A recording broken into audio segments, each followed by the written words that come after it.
welcome to another episode of SiXFramesPodcast. Episode 711. 711. Where's my slushie? Where we talk about video games, comics, anime, and why you shouldn't give advice in public restrooms to strangers. Experience? Wow, It's just one of those things that you can't fool around with kids. Did somebody put their foot? Hey, pass the toilet paper. They stuck their hand under the stall and they were asking me for info on stock exchange. I don't know. They wrote a note in their hands hey, man. We're bathroom buddies. Buy 22 stocks in this company. What the fuck? All right, y'all. So let's go ahead and introduce ourselves. Starting off here, Jamal. Alexis. Clea. Zed, also known as Miles. You got yourself Lamperu. Kevin. All right. So let's go ahead. First things first, folks. We're going to do a quick update. These video game companies, they are relentless. They are not letting up. Did they get fucked up? How does the old saying go? Shit rolls downhill. No. And it is steady rolling downhill. So, Bethesda, of course, once again in the news, has a big problem with their security breach and information with payments. So all the folks who were trying to get their money back for those bullshit bags they ordered or just the game itself, their info was accidentally getting sent to other customers. Oh. So if I requested a refund, I may get Lamp's information or I may get Kevin's or Clea's home address with billing info on it. And I'm like, why the fuck am I receiving this? This is supposed to go to your support team, not me. And so now they're doing this total thing now where they have to shut down the system and try to get it fixed, and they apologizing to people. But I mean, at this point, the damage is done. Yep. I really don't see how they're going to save face unless they just literally just go ahead and give the game away for free like they did, like Destiny 2 had to end up doing. Yeah, man, that's it. They're in a bad place. It's time to sound the horn. Yeah, start calling them in. Oh, It is terrible. And you know what's funny too about Bethesda? They are, I don't know if you guys remember this, but they were one of those gaming companies that preached about fairness Yep. and how single player games aren't dead. Yep. And story driven games are still the thing. Yep. And then yet here we find Bethesda falling in that same multiplayer trap, online garbage that everybody else is trying to milk and bleed out. They basically became like the crackhead. Right? They're looking for a fix. Exactly. Don't do drugs, kids. And then they go around the corner and puff a pipe. Hey man, online multiplayer, huh? Y'all to subscribe. Because the profit is there, and they got drugged into it, and unfortunately now they're getting all the backlash. And I think I also remember reading that someone also found some coding information on Fallout 76 about them also including loot crate boxes as well. Yeah.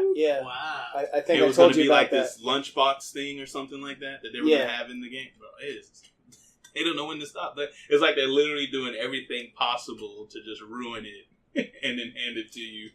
Reuse old game, reuse engines. Let's throw some loot crates in there. Let's not give you a main story campaign. What's up? Go ahead, Zed. What if their plan, and I'm just hypothesizing here, I don't know if they're actually doing this, and I'm hoping they're not doing this. What if they're trying to end the Fallout franchise so they could start a new game? I mean, why like that? You're way too highly of them. I'm thinking evil genius kind of way here. Nah, I think you're giving them way too much I credit. swear to God, if I see another game, which I'm using this as an example because it's one of the newest games, like Dishonored pop up, I'm going to be like, you're going to hear me in the background shouting in the distance. What was that? I don't think they would. That doesn't benefit. It would be stupid. It would be really stupid if they did that. But yeah, no, that's just one of my theories. Is because there's some gaming companies like I don't know, like Unreal or some other places, they'll kill a game and then, hey, look at this new game we created. You remember this game? You loved it. We got a new game coming out.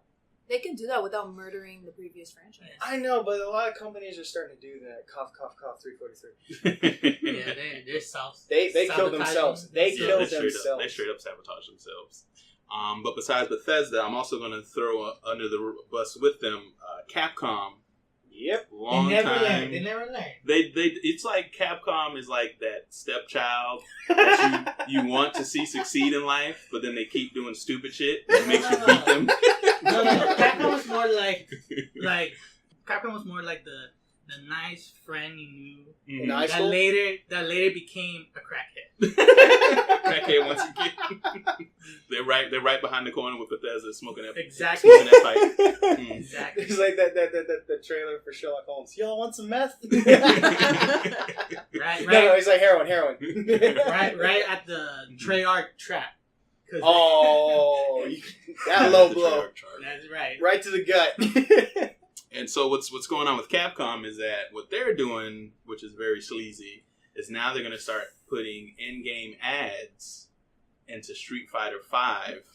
So when you're like in the loading screen or you're getting ready to wait for like an online match to start, they'll pop up like with the Pro Tour ads, or they may hit you with like, don't forget to buy this cosmetic set for X amount of dollars and blah, blah, blah, blah. OxyClean. And just all that. Yeah, eventually. Mountain Dew, Red Bull. It's like, you ready? You ready? Round 1. If you suffer from hemorrhoids. I swear to God, if they start doing them Crunchyroll commercials, I'm going to be like, done. Oh my God, those two. This is good. But this is how it starts. This is exactly how it starts, and it just bleeds onto the rest. And I know the moment they start seeing where the revenue increases because of this change, they're just definitely going to milk it out, and they're going to do it to all their games. This is how it starts, y'all. We cannot allow this to happen. And then try to combat it. They're trying to say, oh, well, you can turn it off if you go in the game menu, so by default it's already on. Just so y'all know.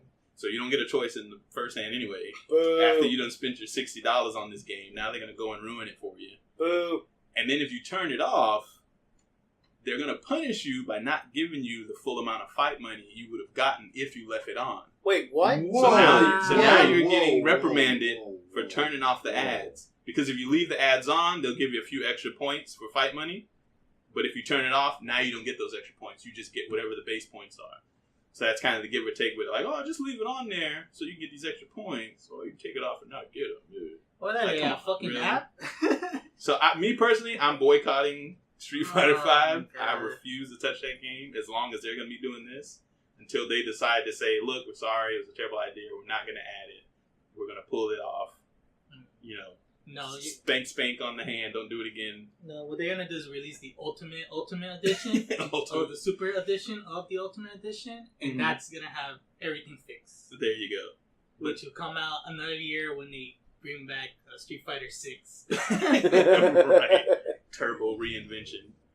Jesus. But yeah, this is where it's heading with these gaming companies. They are just doing too much. Go ahead, Seth. You want to add? I hate saying this about this company because I love this company, but Rockstar, they're doing them the whole thing. The with the bars. online gold bar. Yeah. So Rockstar's trying to save face by now. They're like, oh, well, we'll fix the amounts. We're gonna give you guys gold bars by December. Was it 20th or 24th or something? I actually went online last night. I had like not even like 10 gold bars before because I was playing around with another group of friends, and I get online, I have like 30 gold bars. Yeah. I'm like, whoa! And then I go to their store just to see what it says. You use 25-year gold bars, you get all this equipment and stuff. So it's like, we give you this money to spend, and then you got to work yourself up to get those other gold bars. I said, screw it. I just want my gloves that's worth 2 gold bars, and I'm happy. That's it. Yeah, just save. Don't even bother spending. I mean, but that's, to me, I kind of saw that coming with that though Grand is Theft Auto. Yeah, that though is a little bit more fair cards. than these random. Yeah, this is a whole nother beast. With this ad thing, I'm totally against that, dude. I'm sorry. I'm trying not to take it away from Capcom, but like I was saying this a couple of days ago with my friends, like the whole thing with Overwatch with them loot crates, like they're doing the special with the winter, the Christmas theme. The whole thing I kept saying was this, and I was like, yo, if you're gonna do a loot crate that's special for that season, you should at least give the season skins in it. If it should be at least something related to that. Right. Not if it's like voice line, something like this, like that. And then to add to that, and I'm gonna wrap up Capcom. I purposely remember playing before the season started, and I saved a bunch of loot crates. I saved like 10 loot crates. Yeah. I was like, all right, cool. When the season starts, they'll change into the seasonal ones, and then I'll be like, I got a bunch now. Nope. I did the same That is thing. bull. They leave your loot crates as regular loot crates. Boom. Why And did you then guys have think to that was a unlock. thing? No. It was once a thing. No, it wasn't. Hold on. I gotta tell you it this. was a thing. No. I gotta tell you It this. wasn't? No. Well, I thought it was a thing because I spent and got 30 boxes. I was about to say. You spent No. Hold on. No, I got 30 boxes by just playing the By just game. playing Like, the same game. way. Alexis. I was about to throw my Hold on. purse at Alexis. Kevin. All right. Alexis. One at a time. Alexis. Go ahead, Sid. This man saved 30 crates.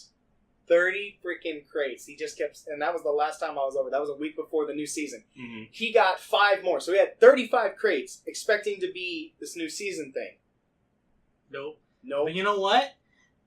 I opened those 35 crates Mhm. and I got nothing. That's right. You Yeah. get voice Shit, lines, nothing. What do you sprays. expect? I was wasted my time. You didn't waste your time. That was I- already wasted.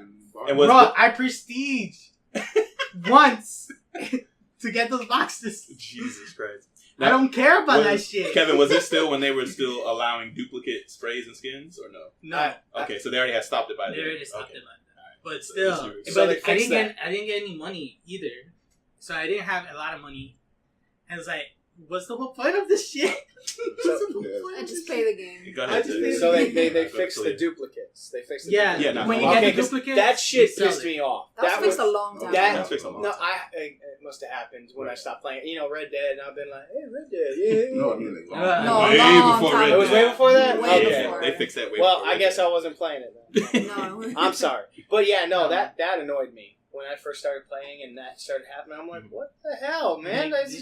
They give you money for it, The but like, duplicates. it's not enough. Nah, definitely not. Here's 5 gold for this spray that costs 250. Clea, you wanted to add? Yeah, I saw something online today. I don't know if it's like a joke or something, but Uh-huh. apparently some of the Street Fighter characters, they have like an ad on them or something. Yes, that's not a joke. That's also part of it. I So swear to that's God. why I was going to wrap They're up with the becoming- They're Capcom. becoming NASCAR So- drivers. So now they're becoming like UFC video game players, where they'll have the advertisement on their outfits.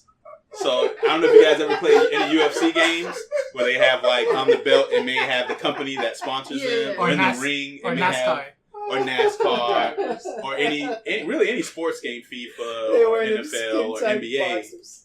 They have a sponsorship. Okay, that's fine. We're used to that. We see that on the sports all the time. But now Street Fighter is going to be doing that because I'm guessing it's an official sport now. It's an official sport. My brain boils just thinking about where this is going to potentially end. Lamp, you go. Tell me, please. Anyway, Because I'm thinking about this whole thing. yeah. So is Ken going to come through in Street Fighter, turn around, show his Sriracha shirt? That's right. Come back and just go, be like, sponsored by Sriracha. Exactly. Let's go. When Ryu does his uppercut, you see his pants that says sponsored by Crows. Oh, no. Under Armour. Under Armour. He has the Under Armour fit on. Nike. Do a zoom up. Do a quick slow down zoom up on the Under Armour logo, and then it speeds into the action. Go ahead, Zed. So are they all gonna like get rid of their skins? They're just gonna have the gloves and the compression shorts with like all the sponsors all over their ass. And all that. It's coming. It is It's coming. coming. Will Ken start wearing Nikes? Boy, No, they will have Nikes in their. I wouldn't in their doubt it. clothes. I would not doubt it at this point. Clear. you're gonna have Nikes on I the was belt. gonna say, when I first saw that, I was like, this looks a little bit tacky. What is this? I was like, It's this not. doesn't It's look the good. thing. And there's a character, I don't remember his name, but they took out like these really, what do you call that, signature tattoos and replaced it with the logo or something like that. How did he look? What was his I face? think he was blonde. Yeah, it's high top. I think so, yeah. Guile. They took off Guile's They American took the flags. American flag. What? You know the I have to look American this up. flag I feel like think What? so. Yes, he had Before we American make flag. this a thing, we got to check that. for KFC? So now you can replace Guile's American tattoos with Machine Gun America. with all types of sponsorships and brands. He Then gonna I have put a cheeseburger. He gonna put McDonald logo on one arm, and when he does the little flex with his arms, you see the burgers pumping. But yeah, that was something I was gonna add to that. Added that they were also gonna do to the costumes, the cosmetics. We're gonna also promote like the Pro Tour and then the season. I'm fine with the Pro Tour, but like. Yeah, the Pro Oh Tour my stuff I understand because God, that's their it's real. thing. That's that's for competition. to advertise for it, but I just don't want to see the in-ad stuff. Oh, you found it. Oh, you found the image? Is this Photoshop or is this? I think it's legit. No, it might be legit. Look. You got the Pro Tour tattoo? Yeah, it's like the Pro Tour. Visit the site. Oh, Pro Tour tattoo. And Blanca has a stash for the... Has a little wrap around his arm. And look at his shorts. And then he has it in-game answers now and there. Oh my god, this is awful. So I guess I was right. Yeah, this is god. So it begins. I'm not playing Street Fighter 5. Fuck that. Anything else you guys want to add to these? There's nothing to add. These You gotta take away. greedy Damn, AAA companies. Because the Pro Tour, when it got big with With Sony being a part of it, giving out $1,000 real money for first players, they're like, yo, let's just make this. Let's just put every advertisement for this game. For real. Damn. Imagine. Ridiculous. Shit. Ridiculous. And look, there's one with Birdie, one of my favorite characters from the game. And he has a bunch of ads and stickers on it. I mean, if you guys want to see this for yourself, you can Google the images. But this is just awful. This is awful. This is where it's headed with these games. Oh, my God. Oh, goodness. Anyway. All right. Let's move along here. So, recently, the Video Game Awards took place for 2018. Some good wins, some confusing and upsetting wins, but it is what it is. I'm personally kind of glad that God of War won Game of the Year. For me, there's no debating on that. Yeah. Especially being a long-time God of War fan myself personally. So I'm definitely cool with that. Aries. All that. I had a list here. If I could find my phone. I want to just go down the list real quick. Just off the top of your head, do you guys remember any other awards that were given out at the No, VGA? but I want to say something about a little bit of the history of Game Awards. No, go ahead. Go right ahead. Is that it was first on Spike, Yay! right? And it was produced by the guy himself who's hosting it, Jeff Keighley. And it was by Game Trailers. Yay! Yeah, game trailers. And it was alright. It was quiet. And like it was really good when it was Samuel Jackson hosting it. Yeah. I laughed my ass off. Tenacious D. And Tenacious D. I remember them. it went horrible when Joe McHale, and he was there. Mm-hmm. But when Joe McHale hosted it, he was drunk. It was terrible. And it was Odd Future that played that was the performance. Mm-hmm. But it was Odd Future when they were doing Lawyer Squad. Mm-hmm. So they were trying to, because it's Spike, they're trying to, hey, let's appeal to the kids. Right. And Lawyer Squad just did a terrible performance. They just they thought I don't know why they picked them. Yeah, I don't know why they picked this squad, but whatever. But it was crazy because it was this weird award because they have Neil Patrick Harrison doing one, and he did this Oscar type of thing because he had musicals and shit like that. I was like, what the fuck is going on? But once Game Trailers was no more, Jeff Keighley, he did this himself. He got all the research. Right, he got all the resources. And did it himself. And you could tell he likes, because you could tell he likes video games. Right. And so I would say this is one of the best video game awards he ever done. Yeah, and it was really nice. Felt really professional. It was almost like watching an Academy Award or something. I was like, look at this stage. Yeah. Very professional. Because I remember those days when it was like, all right, Spike is trying to appeal to the kids or whatever. Right, make it look cool. And then when it went deep to this craziness of Mountain Dew and Doritos Rage. What was it? The Video Game Awards was when Stan Lee dressed up as Ocelot from Metal Gear Solid. Yes. Okay, I remember. That was a cool moment. That was a cool moment. He dressed up and looked like Ocelot. That was cool. That was really cool. I remember. But this definitely is you could see Jeff Keighley he was so emotional. Right. Yeah. This is what he wanted. This is what he wanted. This is the awards that he dreamed of. Yeah, and it definitely deserved it because these companies and these people, they put a lot into these games. And years and years of work goes into it. Isn't just made in a couple months. Years of research and development. And some of them are cut and paste. Fallout 76. And so they do deserve this type of ceremony and tribute given to them for sure. What's up, Zay? You want to say something before we just go to the list? A little bit more nostalgia. I just remember when Sam Jackson was hosting. And I was just sitting there, and it was on Spike. I had the TV upstairs in my room playing. I had the TV downstairs, and I was running back and forth doing homework and all that crap. Because it was, and I remember you could vote on your phone. I'm like, yo, this is cool. Game of the year, Mass Effect 3. Yeah. That was great. That was a great moment for me because I love Mass Effect. Like Kevin was saying, it was the highlight. Yeah, that's at the time. Yeah, and it kind of went down, but now it's good. If they keep it going this way, Jeff Keighley really done it on himself. He brought what he really envisioned, right? And I'm not really. That's the best part about this awards that he brought legitimacy. Yeah, to the VGAs. Exactly. Finally, the respect they deserve.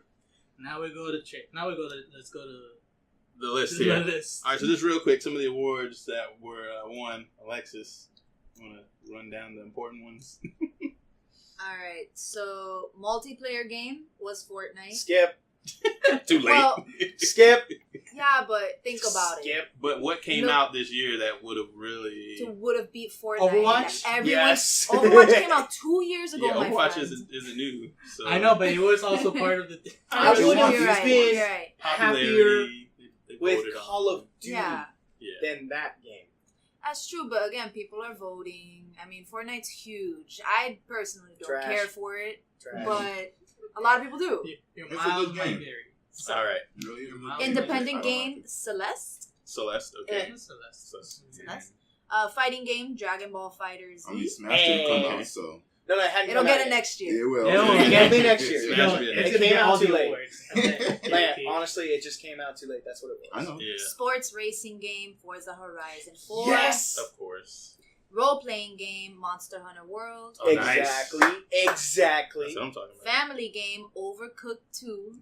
Yep. Should have won Game of the Year, in my opinion. Ongoing game, Fortnite. Boo.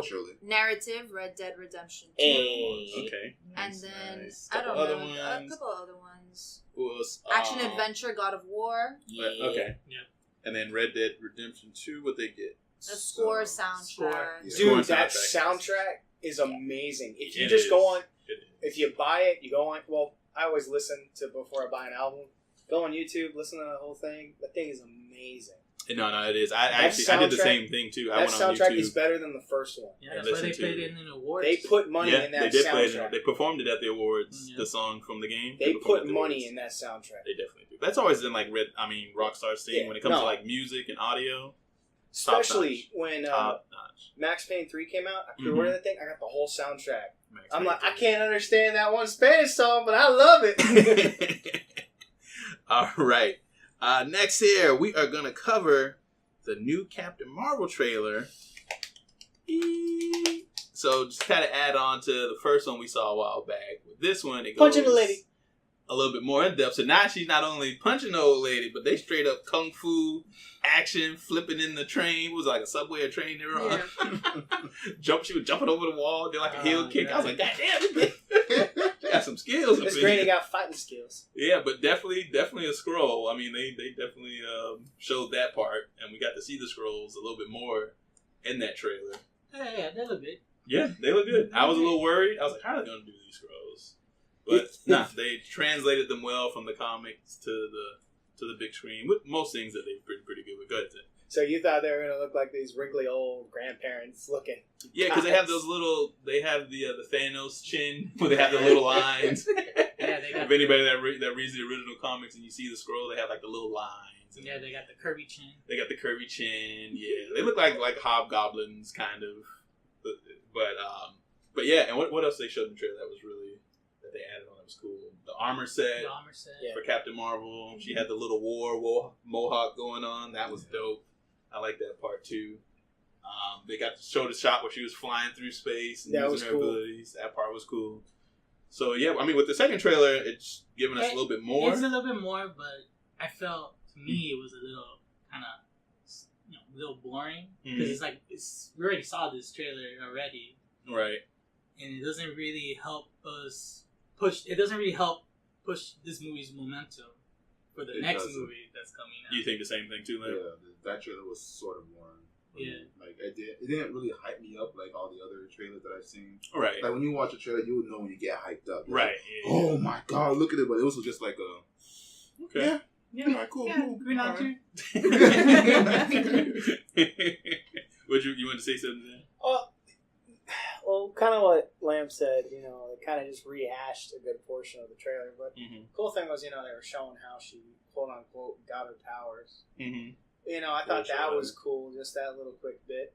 But yeah, no, it's not like, you see some trailers, like, for example, the first Spider-Man trailer, you just see him jump onto the very first Spider-Man, the one with Tobey Maguire. You see him jump on the flagpole. That was the teaser trailer, and people were like, oh, shit, yes, yeah. Then you actually see the trailer, and it's like, I'm Spider-Man. Oh, my God. With this, you didn't really get that same. It was kind of like, I'm Captain Marvel. Okay.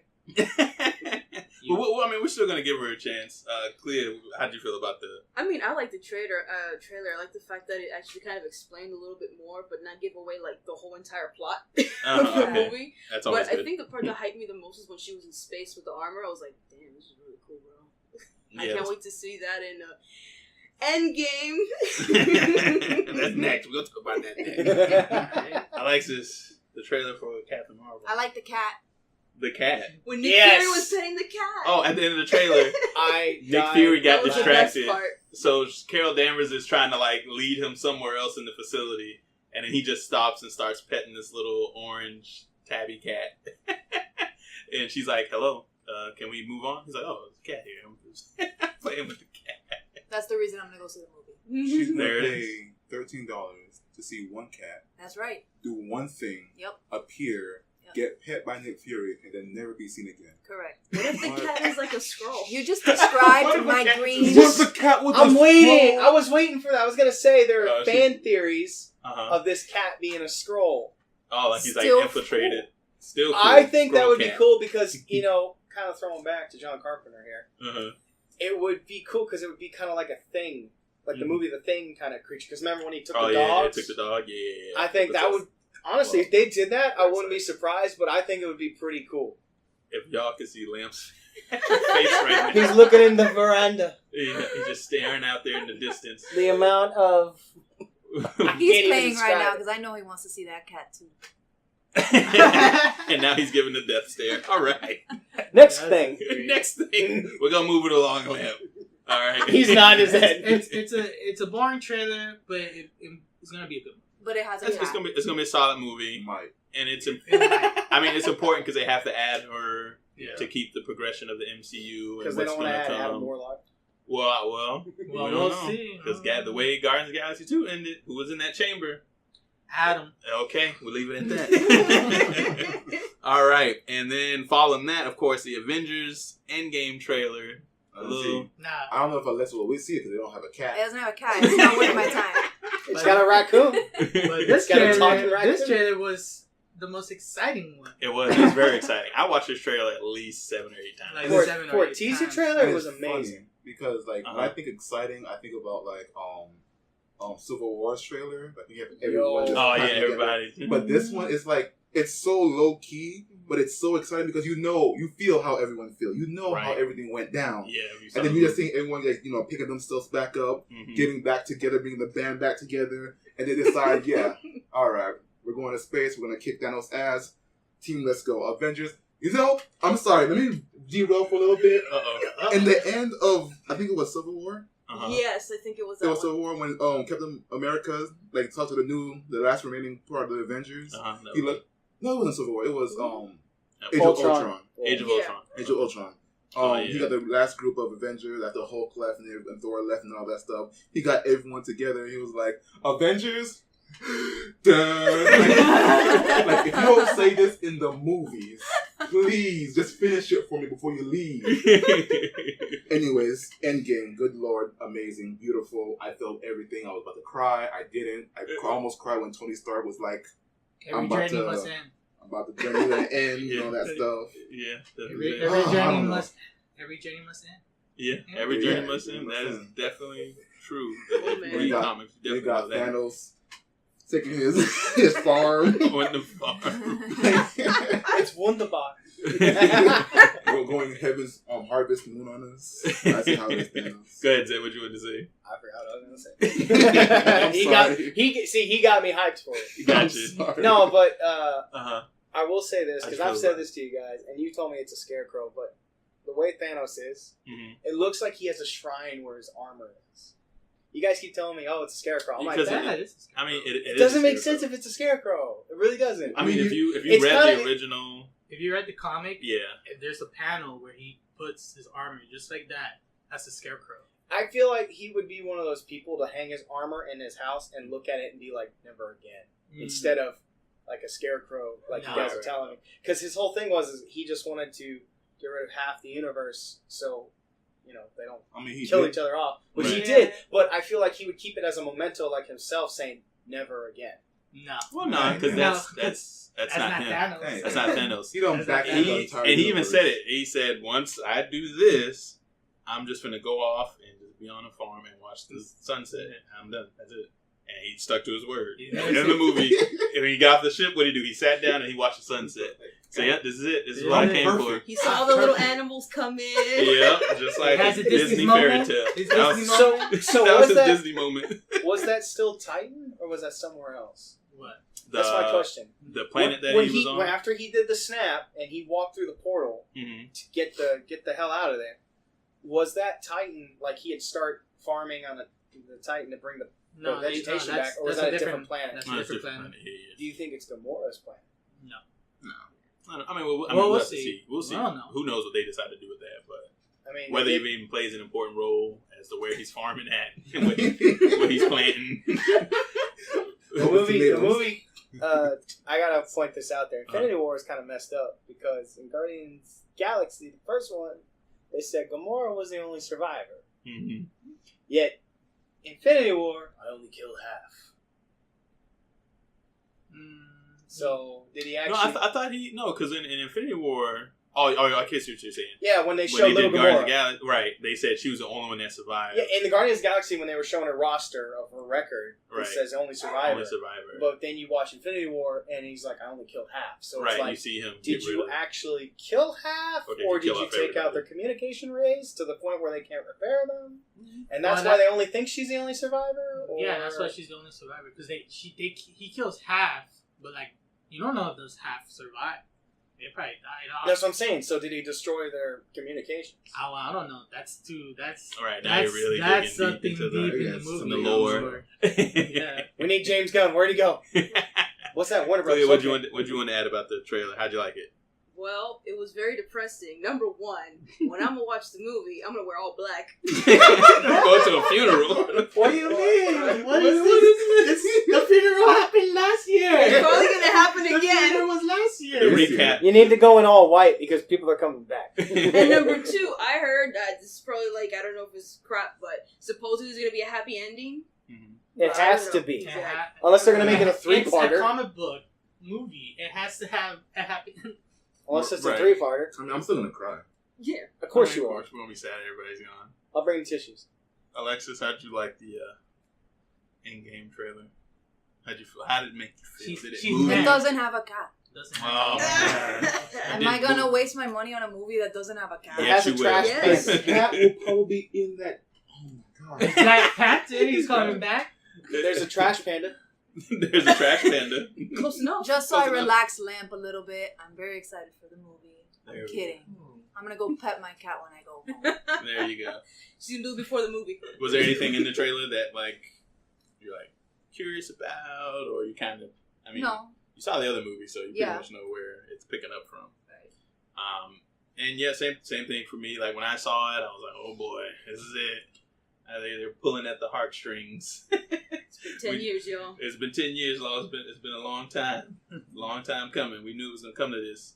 And just sitting back, the other day, I was just kind of just reflecting on this, and it's just crazy how far they've come. And never in a million years would I would have thought they would be doing Infinity War as a movie. Never. I always thought we would be caught in that infinite loop of rebooting heroes. And once it gets to that third movie or fourth, if that, then all right, time to start over again. Yeah. New cast, new heroes.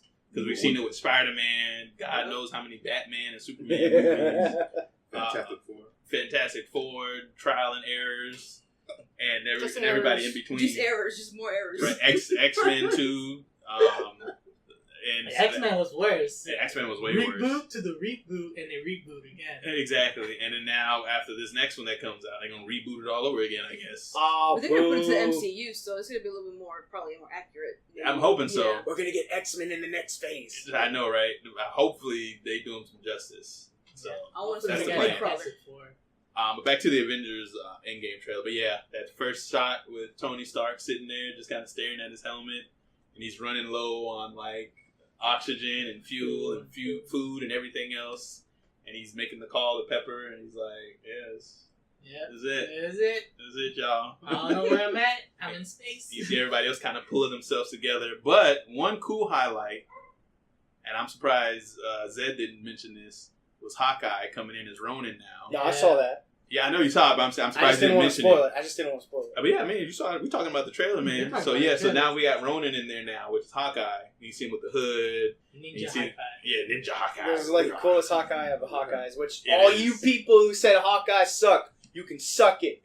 No, Hawkeye's awesome, dude. I'm not talking about you guys. I'm saying there was a lot of people saying back in the day when Avengers 1 came out, what's Hawkeye good for? Seeing really far? Y'all don't know what he can do. Right. You're about to see what he can do. Out of all the Avengers, he's one of those few that like actually stand the test of time throughout the comics. Hawkeye stays around for a very long time.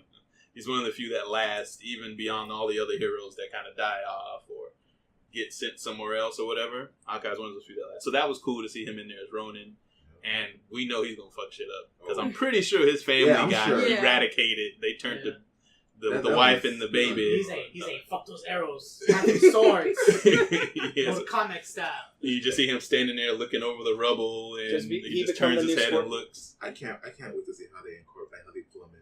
Honestly, because he haven't been there since the last one. Right? Yeah, we kind of missed him in action. It's like, all right, that's fine. Yeah, that's kind of why they did that on purpose. So now you get to see him. Back, it's like, Natasha, my family. Dust. What the fuck happened? What the fuck? What did I miss? Purple grape. What? Fanta. What? What'd you want to say, Zed? I just wanted to say. So is he like that new? Is he the? He's the new Scorpion. He made a Mortal Kombat reference. So I was like, is he the new Scorpion? Is he gonna be new? Pretty much. Because if you look in the comics, his color pattern is black and yellow. But yeah, when he takes on the but it's like full black. Does he throw a full chain? No, you don't do it. Get over here! And then, of course, at the end of the trailer, we saw Paul Rudd. Hey! You guys saving the day. It's like everybody was watching. It's like, hey guys, hey, buzz me in. Is this a recording? They're gonna fly. But now that's interesting. So that because see, I always thought that the when he shrinks down to go into that the Quantumverse, I thought that was still in our reality or whatever. Just he was just so small, it was microscopic. But I'm guessing with the movie, he must have been in like a total another dimension or something because he wasn't affected at all. No, he wasn't by the finger snap, unless he was just happened to be one of the few that got spared. That's what I thought. No, we don't know that either. I think he was spared. It's just that he was spared. Yeah, because he was collecting the life force, the life energy, right, of the quantum realm or whatever that is. And then everybody that was helping him, they all died. Right, so they're all gone. Yeah. So like I said, that ant that was left drumming is gonna save him. He's gonna come riding in on the ant. That's right. Paul Rudd, the hero we didn't ask for, but we got. the hero we needed but didn't deserve. Exactly. All right. So next trailer, one I know you are very excited for to talk about, Liam. Dun, dun, dun, dun. The Godzilla trailer. So they put out another trailer number 2. I think this is also part of the international trailer as well, where they're giving us just a little bit more of those monsters. That last ending scene. AKA the Titans now. Is that what they're going by, Titans? Yeah. So I don't know how they're like tying that whole story into origin of Earth and protectors. Honestly, I can't wait to see how they do that. Right. Because if they were originally there and we're like the disease, as they said. Right. Then we should be eradicated immediately. I am on the side of Gojira. I will die. I will suck his toe. But Gojira's the protector. What do you mean? Yeah, it's more like it's like a turf. Yeah. I know Mothra, she's more of a protector, but like he's all like the first trailer, she had that scene where the little girl was touching Mothra, and Mothra's flying, and all that stuff. So maybe Mothra like sort of get this connection with them, and then decides, okay, the life here, they already made life here when we're gone, right? So we might as well help protect our planet. So maybe I don't know. I don't know. It might because Mothra has been a bad, a villain at first, but then. Well, she wasn't. Well, she wasn't a villain, but like she was part of the group that were fighting. Yeah, but I mean, if Mothra decides to like fight alongside with Godzilla, then it's most likely that Mothra will be the one to convince Godzilla that some type of monster communication. Yeah, so like we gotta help these guys out. I mean, we've been gone for a long time. It's their time now, so let's help them out and like take down Rodon and. You take on King Ghidorah, I'll take on Rodon. I ain't fucking with that. I ain't fucking with that, my boy. 1, 2, 3 head. All three of y'all? Nah, I ain't fighting all three of y'all. What's up, Sis? So are they gonna start him with 2 heads and then he sprouts the 3rd head, or are they just gonna? He's King Ghidorah, man. He's King Ghidorah. Yeah, he's King Ghidorah. Not just Ghidorah, he's King Ghidorah. Yeah, he's coming in with all 3 heads, baby. Man, personally, one of my favorite Godzilla villains is King Ghidorah. He's everybody's favorite. Yeah, he's awesome, dude. He's great. Has the lightning coming out, blowing everything up in the trailer. And I'm happy because it's not just like it's like lightning, like it like the whole wavelength and everything. Oh, God. Yeah, nothing weird. And then Rodon. It did Rodon justice. Honestly. Yeah, Rodon was having good. like those lava wings when he burst out the volcano and everything. He's just like flipping airplanes, playing hacky sack with them. Like in the old trailer when Rodin flies over the city and then just nuclear waves. His shadowy figure covers, and then the nuclear wave falls and destroys everything. Just like Pompeii. Yeah, just like Pompeii. But yeah, it looks great. You saw the trailer then? Yeah, I saw it. All right. It pulled anything from it? Well, I like that 11's in it, but the girl from Stranger Things. In it. A lot of people didn't catch that. She's gonna be talking to the animals like. Yeah, I know, but it's like, yeah, man, I've been waiting for this since I was a kid. For like a new adaptation. Just a good Godzilla. Besides, what was that one you showed me? The guy from Evangelion. Oh, Shin Godzilla? Yeah, that was Shin good. Godzilla. That one was good. And then you see this come out. Shin Godzilla's an acquired taste. Yeah. If you're like a hardcore Kaiju fan, then yeah, you can appreciate my hands in the air. So yeah, definitely. No, but like growing up on Godzilla and then just seeing the Godzilla that you envision him being as big as he is, like the size of, what is it, like King Kong in the new one that came out? Like the last Kong movie? The Skull Island one? Yeah, because it was like, holy crap. Godzilla's bigger than he's ever been before. Yeah, he's huge in this one. And then Kong is also going to grow too. He's continuously growing. That was something they hinted at. Because he was young in that Kong movie. Remember, that was back like right after Vietnam had happened. Yeah. And so if you fast forward and come up to date, he's going to grow over that time span. So he should be huge too. And I'm guessing he's part of that whole Titan theory as well too. Yeah. Remember they found the cave drawings? That's what they're saying. That's what they're saying. They're saying, what they're saying is, which I'm trying not to jump ahead, but what they're saying is eventually it's going to be him versus King Kong. Right. Yeah. And then maybe, got to talk to Del Toro, they're thinking about Pacific Rim being thought in there, and Godzilla and Gypsy Danger are going to team up. What? To fight the Kaijus. That's a theory that's happening. That is a theory that's going to happen. I don't know how that's going to work.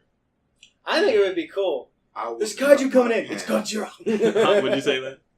If they ever made a Pacific Rim crossover with Godzilla, that's it. That's it for you? No. He said he will nut his pants. I heard you. I know. What is this sticky white stuff on the floor? Don't worry about it. You have to understand. Popcorn, I'm a basic man. Well, as a basic boy, I'm a basic man as well. When I see giant stuff, giant monster, giant robots, I love that shit. And I'm seeing it in a big screen. Come on, you guys. Yeah, definitely got to see this in IMAX. The carpets are white. if that's true.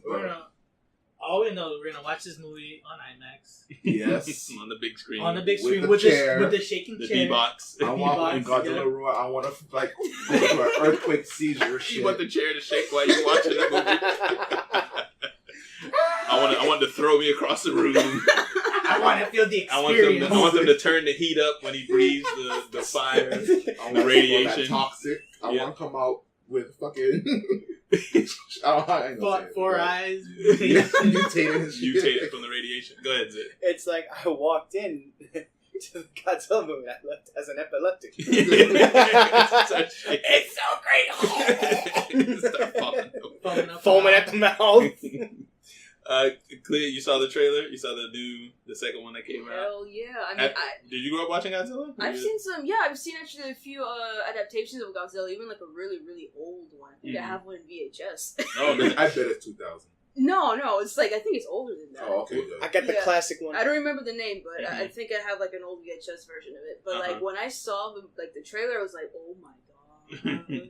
Mothra, girl, I want to watch you. That's right, Mothra, Mama Mothra. Yep, all hail Queen Mothra. They gotta have the twins singing, doing a little dance and song. They talking innocent. We communicate with Mothra. I remember that from the old. So goodness, it better not have that weird shit. Alexis, did you? Don't ask me. I don't know anything about Godzilla. There's a cat in the. Well, now I'm interested. There's a cat in it. His name is Godzilla.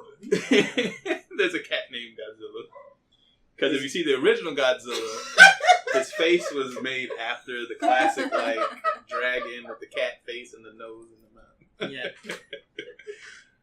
But I think all in all, I mean, she's gonna watch it because I'm gonna watch it. So that's how that goes. I'm gonna watch it. Better be D-Box. All D-Box. I don't know any story. I just know it's a big monster. You're fine. You're fine. It's a big monster fight. Big monster fight. Let them fight. Because at this point, they're not gonna redo like the original Godzilla, right? No, not that. Because I mean, they've already kind of plotted out their own plan for the story to make it make sense. Yeah. And so they're just gonna go from there and just give us all the classic monsters and incorporate. We just want the fight. Can't wait. Yeah, we just want the fight. And it looks like, actually, the movie, like from the trailer, it looks like they'll be focusing a little bit more on the fights. Mm-hmm. Because I've been seeing a lot of action scenes. There's a lot of action. So maybe we'll get more than the last one. I know the first one was a little slow. Yeah, it's just but a foot. Big ass. And a tail, and then the building got knocked down, and it wasn't Godzilla. You're like, what the hell are these things? Oh, you talking about 96? Which one? No, we're talking about the last Godzilla movie that came in, the 2014. Oh, I haven't seen that one. And I want to. I just haven't seen it yet. Yeah, I mean, you can watch anything, dude. It's online somewhere. You can catch it. But definitely hyped for it. Can't wait. Those weird looking things. What happened? Oh, sorry. What happened? What did I miss? You can buy it on Blu-ray. You can buy it on Blu-ray. Yeah, you see it. No, I mean online. I don't mean like download the shit illegally. Come on, guys. That's not us. He meant iTunes. Yeah, he meant Amazon. You go on iTunes. You can go on YouTube and order movies now. You can go pay-per-view. All right, but Godzilla looks dope. Can't wait for it. When's the release date? We know when it's dropping out? It's next year. It's next year. That's for sure. It was before Avengers come out. It comes out before Endgames or? Endgame. That's smart. That's smart on their end. Yeah, definitely. Because you release at the same time in Avengers, that's it. You're dead. Yeah. Warning to anybody out there that wants to put their movies out. Don't do it that week. You're going to die. You have a short-lived movie like Overlord. Exactly. And it's like, hey, it came out next week, all these other movies. Damn it. Yeah, exactly. You're going to get overshadowed real quick. Did you find a date for it yet? Oh, actually it comes after. What's the date on it? The 31st of May, and Avengers April 23rd. I mean, 26th. Man, that movie's still going to be in theaters. That gives them enough space. It does. That's smart, though, because it's like a month after. But, still, that Avengers still going to be in theaters. All right. Next here, as much as we preach about comics. I know, we don't review shit. I know, we never got a chance to review it. But today we're going to do some reviews on... Kevin's going to cover some new stuff. I'm going to cover some old stuff, a classic tale. Kevin, you want to go ahead and jump in there and tell us a little bit about The Bat Who Laughs, one of DC's new creations? Yeah. All right, Lab, you go. Wake up. I guess this is going to be you and me. And you read it too? I read it today. You read it today? Because I knew a little bit about him, and then when he gave it, because I knew him. I didn't read the stuff before Bat Metal. Mm-hmm. I mean the Dark Knight Metal. Dark Knight Metal. Because I know him from that, but then when he showed me this one, I was like, oh, okay.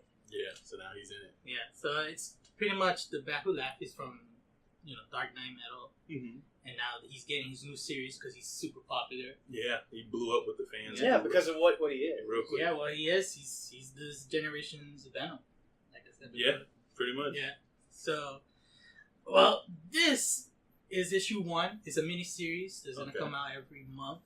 Okay. So there's going to be 6 books. I think they're going to have a special series for one character, the Grim Knight, which is Punisher Batman. Okay. Who comes with all the guns and shit. Uh-huh. And, this story is really good. So far.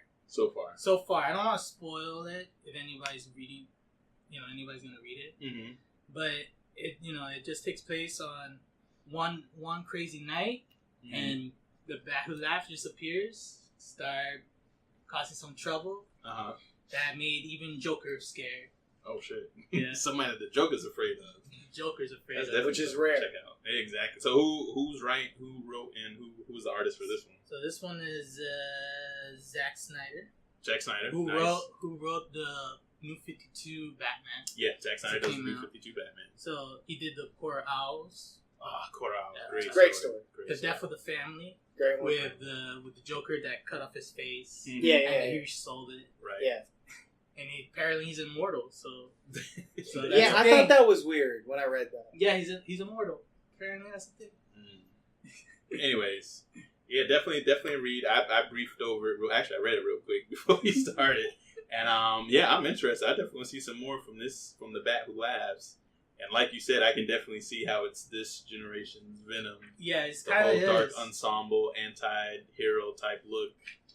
Where it's like we got our classic hero that gets kind of taken over by this evil force, I guess, or whatever universe he comes from. Yeah, because he comes from a universe. So the Bat Who Laughed comes from a universe where all the fears and nightmares are true, and so with this Batman comes from that he was afraid of the Joker or something like that. Or no, the Joker turned him into the thing he didn't want to be, which is being the Joker. Yeah. Okay. And so that's the Bat Who Laughed. So he killed the Joker, but the Joker has like a toxin in his heart that anybody that kills the Joker, they become the next Joker. So that's what this is. So that's what happened. Gotcha. And we're gonna see a lot of little boy Robins with chains and like some bondage shit. Oh boy, a lot of dark metal. Dark metal. What you want to add to? Oh, he already said it. Oh, with the whole Joker. I was going to say the whole thing about how he's Bruce Wayne, Batman, but he's in the Joker's body.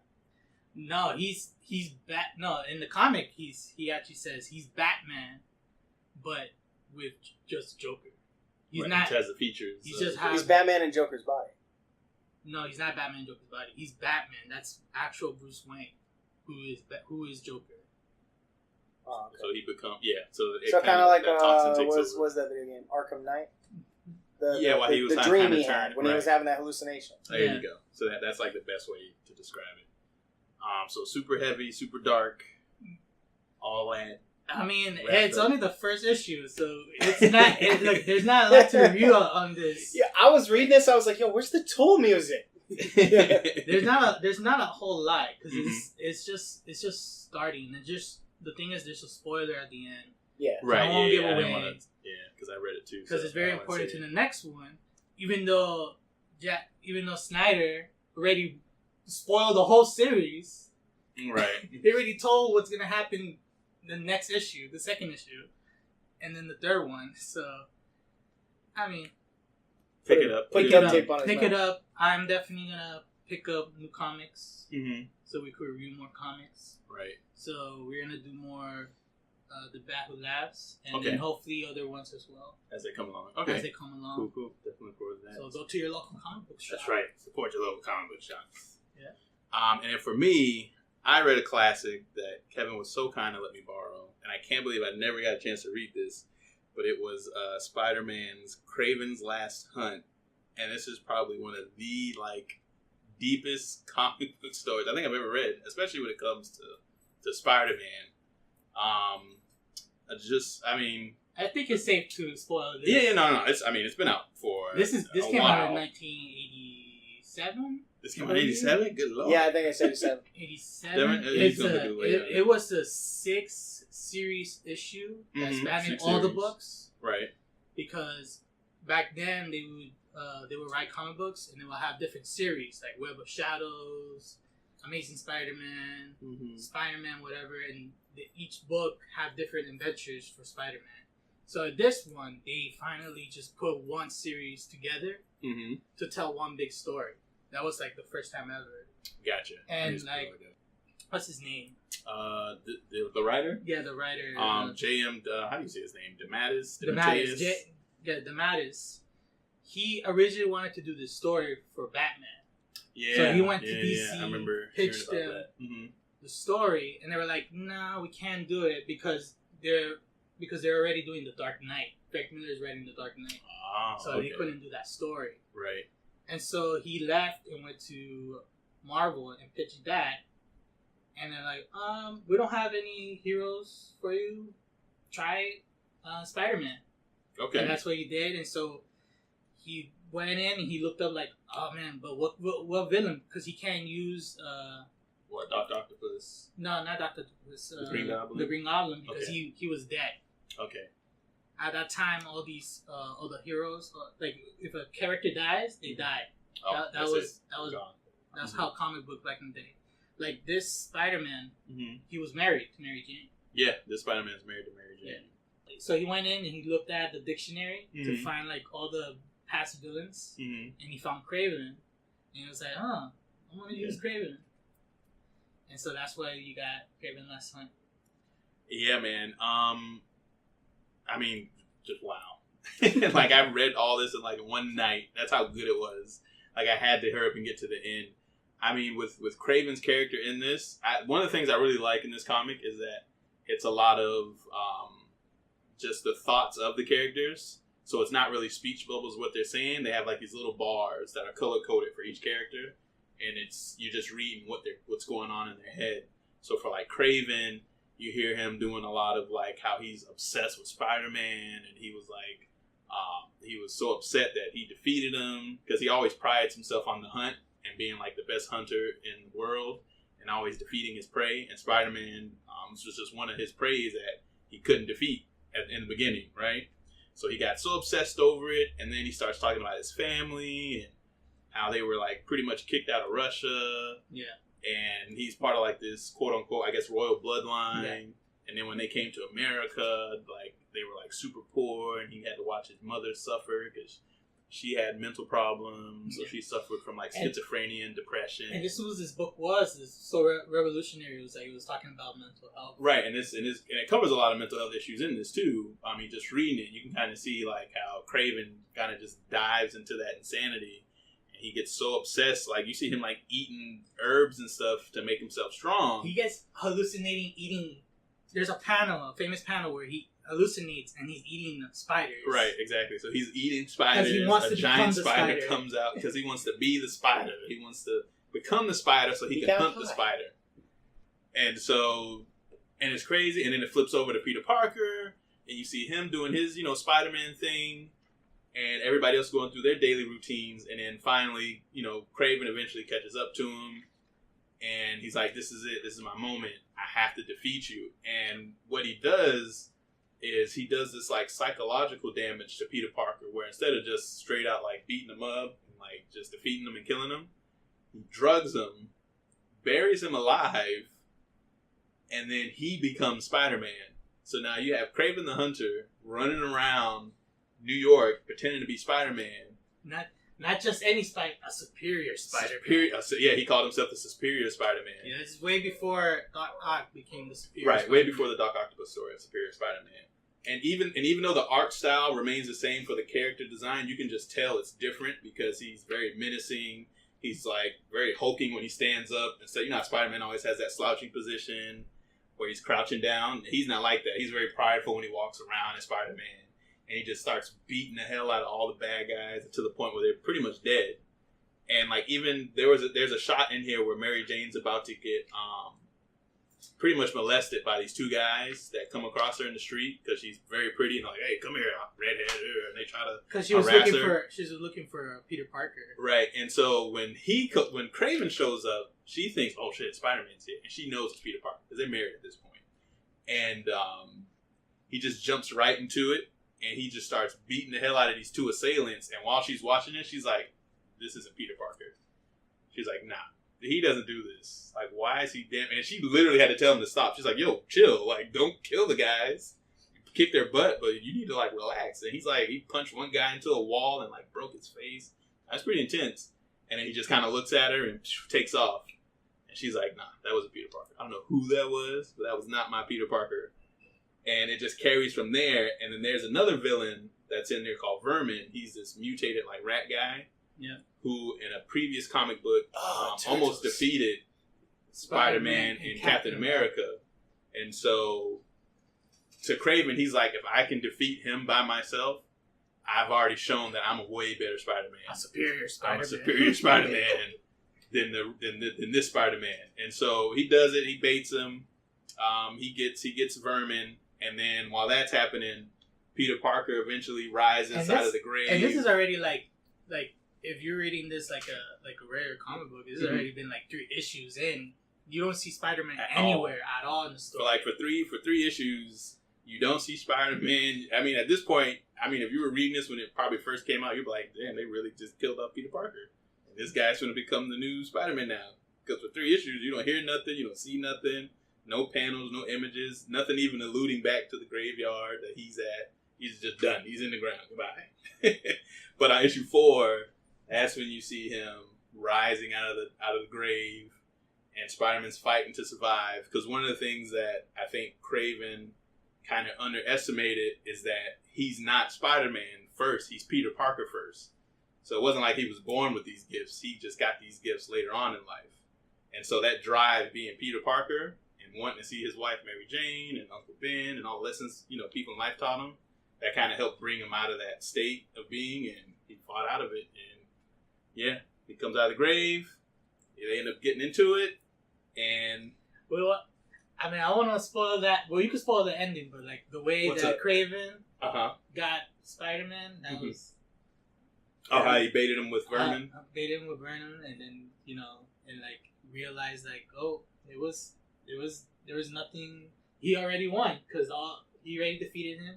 And then he set him loose. Yeah, that was it. So like once Kraven caught Vermin, beat him up, and encaged him, to him he was like, well, I've done what Spider-Man couldn't do. And I beat him by myself with no help, no gadgets, no webbing. Just straight up man to beast. I won. And he felt like Vermin was the perfect prey because he was a hybrid of a beast as well.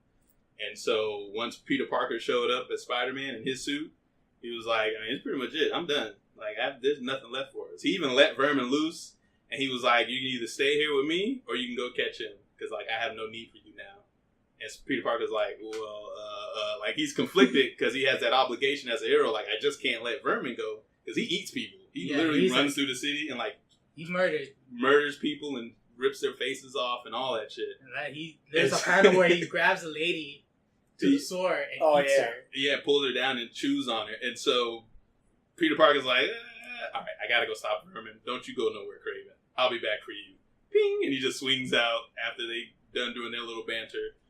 And another thing, too, in this is that for a Peter Parker comic book, was for Spider-Man, he has, like, no quips. There's no jokes.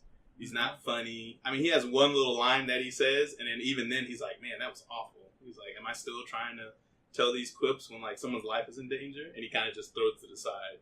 He's like, I gotta go stop this guy. I gotta do something about this. And then, in the end, I'm just go ahead and say it, Kraven commits suicide. He kills himself. And in the story, he takes out a rifle. He does this little speech. He's like, I've done everything I could do. I beat Spider-Man. I reached my goal. This is the end. This is the end. And he just offs himself and lays in the little casket that he had opened up. And then that's it. No more Kraven. And so by the time he comes back, he sees this, and he's like, what the police come, and they investigate, and they're like, what happened to Kraven? Yeah, that's pretty much it. That's how they end the story. He catches Vermin. Yeah. He goes back to Mary Jane. Spider-Man catches Vermin, but, like, not just that. The Spider-Man, throughout the whole thing, Kraven thinks that Spider-Man is just this figure, like you said earlier, that is about the person inside. Right. So when he defeats Vernon at the end of the story, he tells him like, "Don't worry, Vernon, we're gonna find some help." Right. We're gonna find something that I'm gonna talk to Reed Richards and we're gonna find some help. So even through everything, he's still compassionate. Still Peter Parker. He doesn't stray from his character at all. He's still the hero and all of this. And I think, like I was saying with Kraven, that's the one aspect of Spider-Man that he underestimates, because he doesn't know him as Peter Parker. He just knows him as Spider-Man, the hero that he just needed to defeat. He calls his skin. And another thing too, to kind of give Spider-Man back his name, because as he was running around beating up and killing all these villains, he left pictures. He left a note telling the police officers, "Hey, it was me. It wasn't, the real Spider-Man. I was the fake Spider-Man doing this, trying to ruin the one that you guys know. And here's all the evidence." And the police just pull up the folder and like, "Well, look at that. It wasn't even Spider-Man. It was this whack job." And they're trying to clear his name, because I guess that was like his one little like saving grace before he died. He's like, let me just do this for him, because I just wanted to prove a point that I could beat him. Now I'm done. And it also feeds back into the mental health issue, because he was suffering from depression. His mom was crazy. It's a lot. It's a very dark and deep comic for a Spider-Man comic book. Like, you would think this was like meant for DC or something. Definitely not like a typical Marvel, especially with Spider-Man comic. Maybe like X-Men would be the next closest thing that would cover something like this. Yeah, because like the Mattis later on would do the story for Batman. Yeah, and you can definitely see it in this. This feels like a heavy, dark story. Yeah. But it was great though. I loved every bit of it. I highly recommend it. If nobody's ever read it, take the time out to read it. Kevin got a copy if y'all want to borrow it from Kevin. It's a classic read. Definitely is. For a comic book that was made in the 80s. Yeah, man, it's deep. It's not outdated at all. That took's timeless. When you're reading it, it doesn't feel like you're reading it in that time period. It's just a story that just captivates you. Nothing in it pulls you away and like, oh, this took place in the 50s or 60s. Or 70s. There is like cars and little stuff in there. Yeah, maybe like how the police dress a little bit, but that other than that doesn't really take you out of it. It definitely keeps you indulged the whole time. So yeah, it's a great read, dude. Great read. Appreciate it. Yeah, and we're gonna keep this going. We're gonna read some more stuff. Read more comic books. That's right. All right, so pulling away from the comics, Lamp. Super Smash Brothers released. That's the best game ever. Well, hold on now. We ain't gonna take it that far. Best game ever. But just from you playing it and the characters and the feel and the mechanics of the game, are you really enjoying it? Is it something that could have did different, or did it meet your expectations so far? So far, it meets my expectation. Like, maybe I'm going too far when I say the best game ever, but I mean, like, Sakurai and his team really outdid themselves in this game. Like, it tops any other Smash game in this history. If you're into competitive scene, it has that for you. If you're just casual, just want to play and joke around and stuff, it has that for you too. We got the footage. It's everything you want in a Smash game and more to come. It's an amazing game. It's an amazing fighting game. I'm clocking thousands of hours.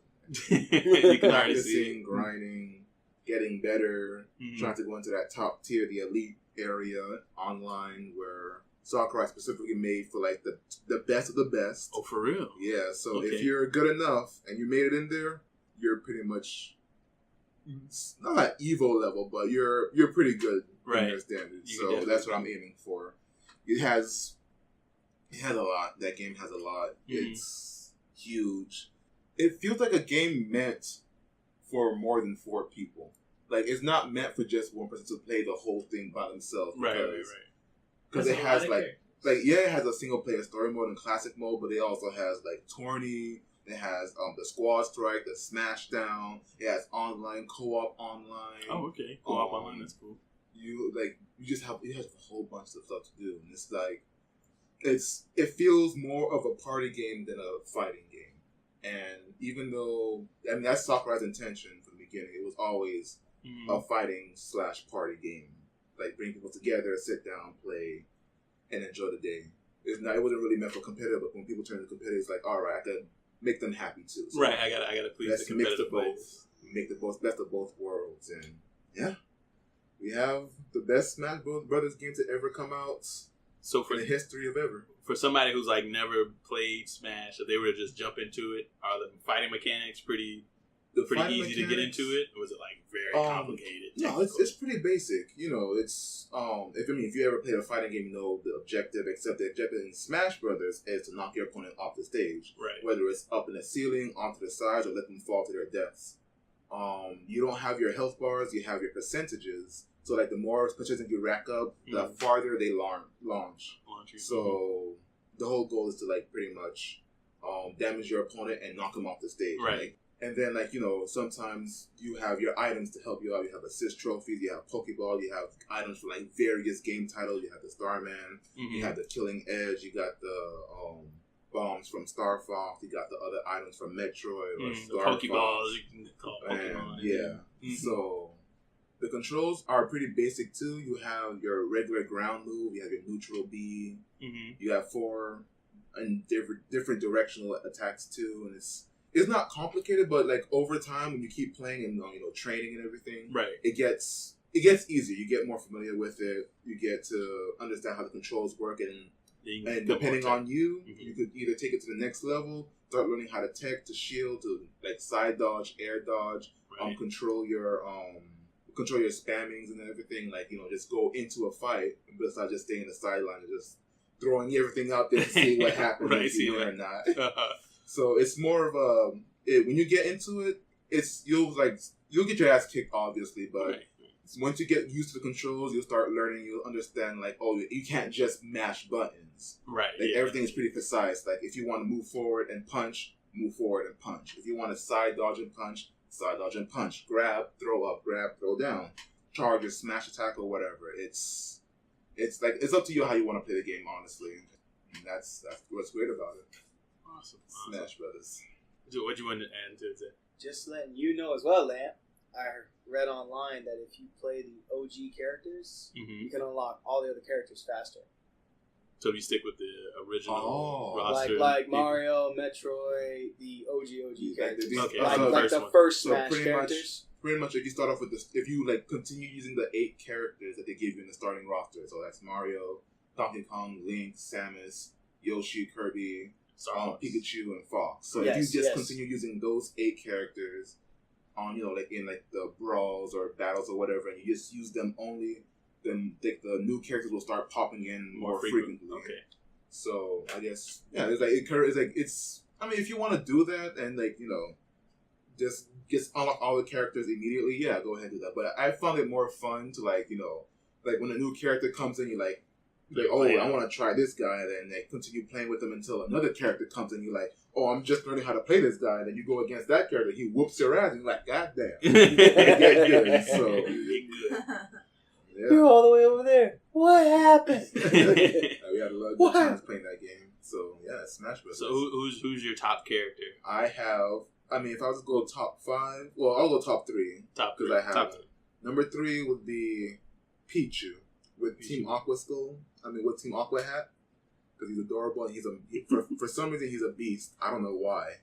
He's just as scary as Bowser, and he's pretty devastating. So watch out for him. Number 2 is Dark Samus. Good Lord, she has the best skins in this. The best skins in the game. She has the best skins. It looks beautiful. Like they all the colors are just amazing.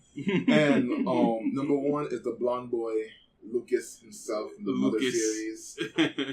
Oh man, and he goes great. Like I played not all of them. I missed the first Smash because I was a pretty young kid and I don't know the series or anything. But I played Lucas since Brawl, and I played him ever since. And this is the first time I've ever used Lucas, and he feels like how I called him God Lucas. He feels like I've dominated so many players online and just against the level 8 computer, but level 9 will kick your ass no matter who you are. That's system button read, so that don't count.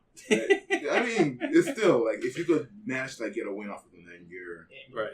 Input reads your moves. Yeah, so prediction. But like the controls are really tight. They're not as floaty as Brawl. They're not as precise as Melee. Mm-hmm. They're not as loose as Smash for the Wii U and 3DS. But they are really, really good. Like when you do something, they do it. And if you're button mashing and they do all this crazy stuff, then you're gonna get punished for it. So right, exactly. You're left wide open.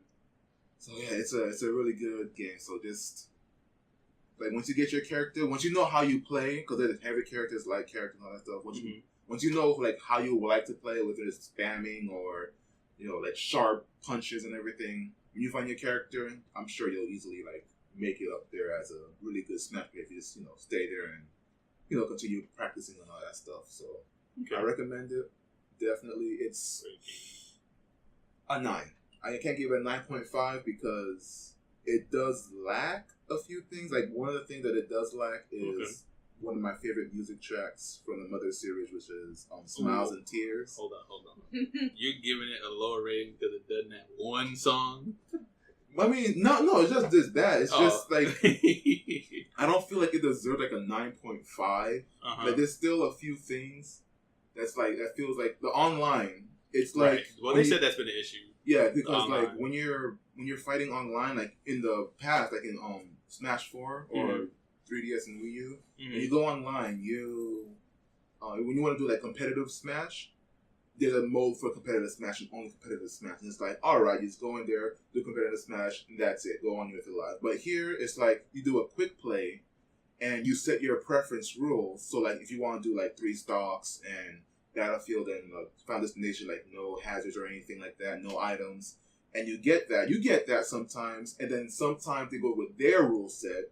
So it's like, oh, we're going to have a stage, crazy ass, big ass stage with items on SmackDown. It's like, I don't want to play this. I didn't want to play this one. I want to play competitively, and you can't really play competitively until you reach that master rank. Gotcha. So it's like you sort of have to like deal with it. Right, you got to deal with the BS. And I have my few losses because I refuse to use items during those times. But then it's like, you know what? Fuck, if I want to get up there, I'm getting the Smash Ball. I'm getting that Pokeball. Right, I'm getting that assist trophy. I'm kicking your ass. Right, exactly. So I guess that's the only that's the online portion is like, you know, that sort of brought the score down a little bit. The single player campaign is brilliant. It's amazing. It's fun. It's hard as all hell. I think you'll like this one. Because like it's like a mashup of all the game characters. There's this one section where you're like in the map where you go into this portal and it transfers you to this to the world map, just like Street Fighter. You like go plane to plane. You fight all these characters. And you fight Donkey Kong as Blanc with the Blanca spirit in him, and like it gives you like gravity, so you can't like jump off for you nilly. So it's like actual Street Fighter and stamina. So and they give you stamina, so it's not like you knock them out, but it's like you have to increase their stamina and their percentage. KO. Yeah, and then I'm not gonna lie, Bison was a bitch. Who was Bison? Ryu. Ryu was Bison. Of course. When you beat him, that's when you get Ryu, and it's like all right. Okay. So that's pretty cool. So they have like these little gimmicks in the for each area. Player. That's pretty cool. So yeah, that's Smash. Yeah, cause I saw in the single player they had like a Monster Hunter area. Yep. And you see the Rathalos. I haven't gotten there yet, but the Rathalos was like flying around the map with you. Yeah, that's cool. Like, all the small touches. You still Kirby walking in? Yeah. No, I think I'm playing as Peach right now. Peach. No, Peach. Oh, Peach. Princess Peach. Princess Peach. The hip toss lady. Yeah. Hip toss. Hit him with the booty. Yeah. Boom. That's Smash. Yeah, and we all got a chance to play a little bit too. It was fun. It was great. I mean, if I had to pick my tier list right now, it would be, it'd definitely be Yoshi. Yoshi's always been like my favorite in the Smash series. Can you not give me that look, sir? Because he came to my house. Let me tell y'all, I haven't played Smash in 1, 2, 3, 4, 7, 12. I ain't played in a long time. Just know that. I don't own it on none of the 3DS. I played on my DS like a month ago. I don't own it. I do not own the game. I played it at her house for like a couple hours. But it's not like I was like up every day training. I wasn't up training every day trying to like be the best. I played it like a few times. Check it out. 2 or 3 hours. It wasn't enough to make me like a champion at the game. All right? I ain't touched a Smash since 94. Look. But Yoshi was always been my main. I always loved Yoshi. And I love the way he feels in this one, too.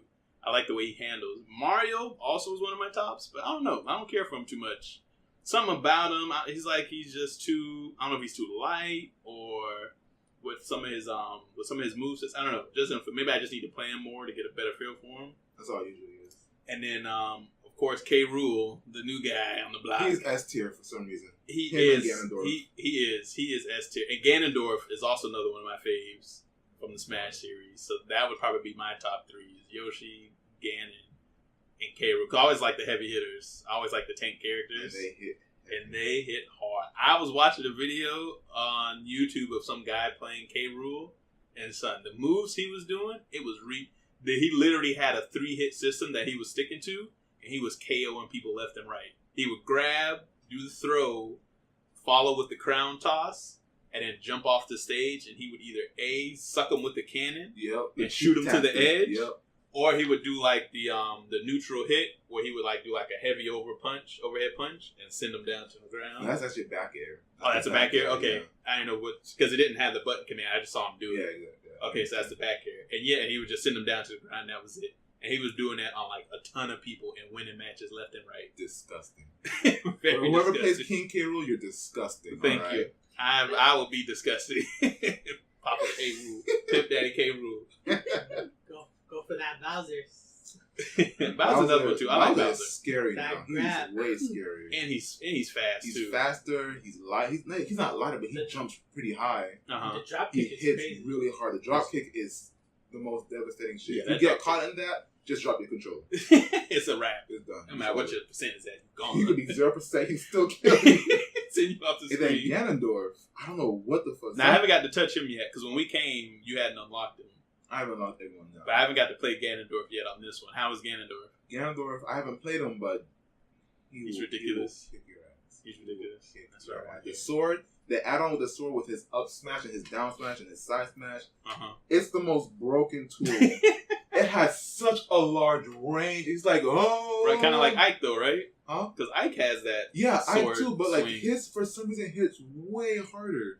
And like it does like when I try to unlock him, like I was using Pichu. So Pichu's a light character, so it's like, you know. Oh boy, you already know. You already know what was going to happen, but like I came in, it was like, ready, go. I go in, I go up in front of him, and he just is down B, and I just fly off the screen, and it's like instant KO. I didn't even get a chance to play against him. That's it. How the fuck? But the CPUs, they get strong. They're pretty strong. So if you want any type of training, Sakurai got you up with the CPUs. For real. Kevin, what about you? You got a tier list? I already got tier list. I just play randomly. Just pick whoever you like. I played the first Smash because my friend owned it, and we always played together. But I was never good at the game. I'm never good at the game, so I'm always garbage. So I always pick any character that I could spam moves with. He's the spammer. The only time I did try playing the character, it was probably when it was in the 3DS. So I think I was playing Captain Falcon, and not Kirby. Although my Amiibo Kirby is the champion. Glutton. Broken. I don't know how he's broken, but was it Meta Knight? Did you play Meta Knight a lot? No. Oh, yeah, it was Meta Knight. Okay, Meta Knight. All right, he's on there. Well, everybody's on this one now, and then some. Okay. There's more to come. You like Smash, Alexis? Well, you want to hear my tier list? I want to hear your tier list. Kirby. Just Kirby. That's it. Just Kirby boy. Yes, Kirby. It was always Kirby, and it will always be Kirby. That's all right. Kirby's always a good. Kirby's always a good solid choice. You can never go wrong. You can never go wrong with that backflip kick that he does. He has the hammer. He has the new fireball. He brought back the fireball. Or his the dashing. Yeah. Oh, okay. So he doesn't do the hammer spin no more. No. Nice. He does. Not in the new one. The little hammer spin? Yeah, he does. In the new one? Yes. I got to play it for a little bit. Yeah. In the air. The little hammer in the air, right? Oh, in the air? Oh, yeah. Yeah, he does do that. He does that one, yeah. Oh, okay. Which one are you talking about? I'm thinking about his running dash attack. What did they change? Did they change the that? Fire? That was a dashing fireball, right? The dashing fireball was melee. And then and Brawl and the new one, the Smash Wii U, I think they changed it to, I forgot what it was. I think it was, I haven't played Kirby, so I'm not sure what it was, but I think it probably was. It was a slide, wasn't it a slide? It was like a slide headbutt or something. Yeah, he did like a slide. Because I remember, because my Amiibo Kirby, he was a monster. He did like a run, like, spinning kick. Yeah, he runs with it with like little stubby hands. Yeah. Spinning kicks. And that's what it was. Does a spinning I know something where he spins. Yeah, remember he did that with the little feet. Yeah, that's the one. That's the one that my Evil Kirby used a lot. He was knock spamming everybody out. Plastic piece of shit. But he had like a grand move and everything. Oh man, that's what we're waiting for, the Amiibo cockfights. Amiibo cockfights, right. Come on, join. Underground cockfighting with Amiibos. Bring your best. Have you ever played Smash? Yeah, I played like long time ago. But I was gonna say Kirby too. Kirby too. 2 Kirby fans. That's right. All right. There's a dog in there. There's a dog in the game. I don't know. Is it a cat? There's a cat. I mean, foxes are kind of like cats. Fox is cat dog. Incineroar is a cat. Oh yeah, Incineroar is a cat. Incineroar is a big boy cat. Incineroar is a cat. He's a new nonetheless. character. He's a Pokemon that wrestles, and he's a giant cat. So yeah, you can definitely play. I'll bring it over before the next month. For sure. And Miles, who's your tier list? I've always liked Link, but it's like Link, Kirby, and Yoshi. Link, Kirby, and Yoshi. The OGs. The OGs. That's but right. I liked playing as some of the new guys. That was cool. Nice. I liked playing as Simon from Castlevania. We didn't get to try Richter. Yeah, no, we didn't get to try Richter. Yeah, Richter. I mean, I got one now, so I saw a competitive match, and it was a guy. One guy had Richter, and the other one had Princess Peach. And they were going at it, and man, it was like crazy. He was doing some damage to Richter, but the guy who had Peach was just always one step ahead of him. He was just reading his moves, and over time, the guy just got too predictable. So he knew every time he was about to do something, and he just got the upper hand. And it'd always be 1 life left each, because they would go back and forth, back and forth. It was pretty intense too. But yeah, I like the way Richter was playing. can't wait for Evo. Yeah, it's gonna be intense. It's gonna be great. It's gonna be great. Jigglypuff for the win. Jigglypuff for the win. You know it. Wait, like, oh god, Jigglypuff broken. Because when I played there, when we were playing, so remember she did that roll thing and did KO. Was it me? I was playing. We had to unlock her. I think so. And she just roll dashed, and and I ricocheted, but I didn't die because I bounced off the corner and flew up. I thought I was gone, and I ended up beating her to unlock. Oh my god, she scared the hell out of me. So Jigglypuff does this little roll thing where she charges it, and then when she releases it, she just goes flying, jolts at you, and just darts at you. Oh my gosh, that move is ridiculous. Her singing move that makes everybody fall asleep is so cheap. Yeah, that too. She sings. Especially in chaos. 1v1, it won't happen, but in chaos, yeah, you're gonna catch people slipping, and you just hit them with that knockout, where she goes to sleep. That sleep knockout. Excellent, great game. All right, so now it's time for the infamous quickfire. Woo! Quickfire that's not so that quick. Extra 2 hours. Hey, that quickfire that's not so quick. Not so quickfire. All right, let's hit it. All right, let's jump into it. So they've already announced Sabrina Season 2. And the Christmas special. On Netflix. Clea, you want to head that one for us? Oh boy. Are you a huge Sabrina fan? Yes. Well, I didn't get the chance to see the Christmas special, unfortunately. But looking at it, the commercial, it seems that Sabrina's kind of using the dark side to her advantage, and that's what I like about it. Yeah. Like, I know in the beginning she didn't like the idea of going, to the dark side, but I think maybe she's going to be like, I'm going to embrace it. I have it now. It's going to be mine, and I'm going to use it against the people who try to mess me up. So, hail Satan. Praise Satan. Praise Satan. Praise Satan. I still say hail. Right. Fine. Praise and hail Satan. But yeah, I'm looking forward to it. I got a chance to finish it. I saw season 1. I was like, yeah, this is actually pretty promising. Dope. It's definitely dope. Definitely worth a watch. Did you ever get a chance to watch it, Lex? Not yet. Just add it to your queue. No. Please. Not yet. No. Do you have interest? It's a cat. I know. I saw There's it. a cat. There's a cute little black cat in there. All right. Next on the list, Zed, season 2 Punisher. It's a thing. It's gonna happen. They're gonna give it to us. And then they're gonna cancel it. And then they're gonna cancel it. The door's right there. I mean, that's... You know it's coming. You know it's coming. As he cocks his little fake gun. But go ahead. You want to talk about Punisher season 2 real quick? What you've seen from the pics and what they've announced on it? Starting from long ago, when the things of Iron Fist and Luke Cage getting canceled, then Daredevil getting canceled. Everybody was getting scared. I'm like, damn it, Punisher's next. Start digging online, finding pictures. I was like, yo, they're recording. They gotta at least give season 2. Right.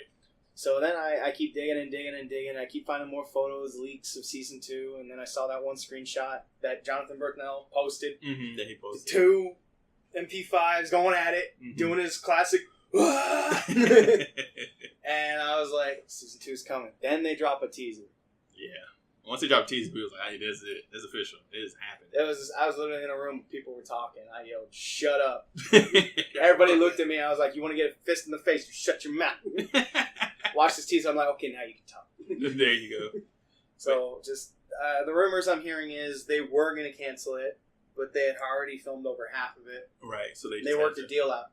That is one of the shows I think is going to keep going because of the deal they worked out with Disney. Because, Disney's all about family friendly. And if they are going to bring these other shows on there, they can't go as dark as Punisher needs to go. Because if you try to make it PG-13, it is not going to be a Punisher movie. It's going to be it's going to be more like a noir instead of like these gunfights that Punisher's supposed to have. Right, exactly. Shooting people.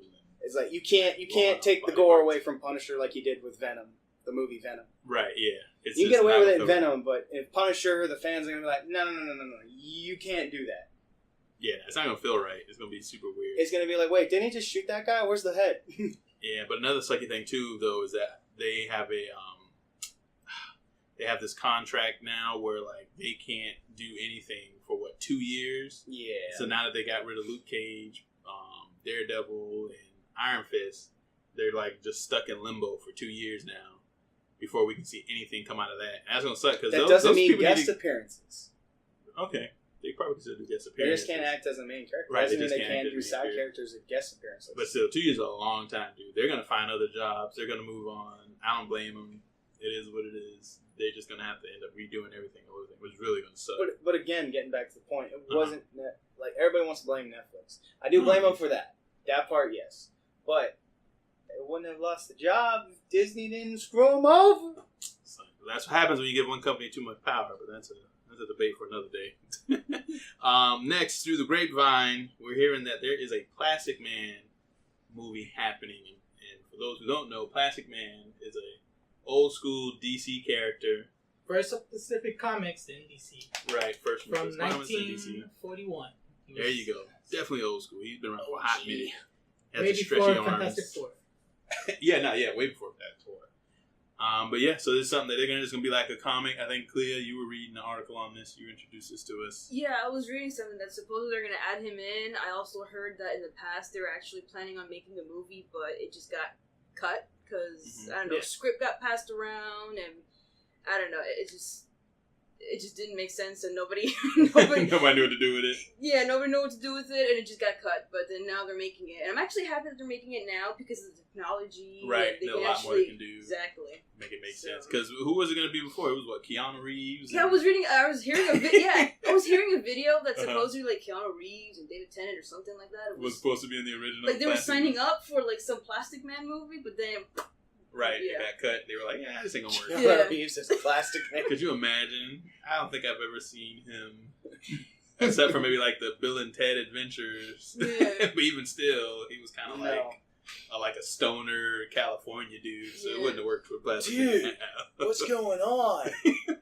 It's the Reaper, man. That was a great movie. Next, Alexis, I know you're super excited to talk about the Sonic live action. Gotta go fast. Alexis, I saw the poster and I just ignored it. I didn't watch the right response. The right response. I was like, what, Alexis? I didn't watch it. Oh my god! First of all, I don't know what they got going on with this whole live action series of events that they want to try to do, but doing Sonic is the worst idea ever. Why would you? And the internet has been going wild with the pictures they've been posting with the memes of like his legs and then him running, and then the one with him, I guess, laying on top of Chris Pratt's head. He's like a police officer or something. I don't know which one to say. Poor Star-Lord. He's He's gonna bounce back, but this movie gonna sink him low. Yeah, he shouldn't have signed up. I guess maybe at first it probably sounded like a cool idea. Like, what, I could do a Sonic movie? Hell yeah. You know, it's like he likes to do. The thing is, he likes to do like family friendly kind of stuff. Right, well. of course. I mean, like, you know, he does the voice of Emmett in the Lego movie. Yeah, so he's probably like, oh, Sonic, yeah, kids love Sonic. Let me do that. Right. And then we get this. Why not do animated film? That's what I'm saying. That's what I was thinking. If they would have just did like a full on like that or animated 3D movie or whatever, that would have made way more sense. Yeah. Then let's bring Sonic into the real world. They already done it before. Look at our adaptation. Oh my god. They already done it before, and he had a relationship with this Japanese girl. Oh my gosh. Bestiality for the win. Sonic 2000. 06. Like, I understand, like, with realism, because, like, with the Pikachu, like, it made sense. You know, he has fur and all that stuff. He looks like Pikachu. And he looks like Pikachu. But then, look at Sonic. My problem with that was that, like, sure, he has fur. I understand that. But that's the one that's bothering me. It's his muscles. Yes! What the? This boy got calves? Like, I get it. He did skip leg day, but god damn, that's scary as hell. It's too much.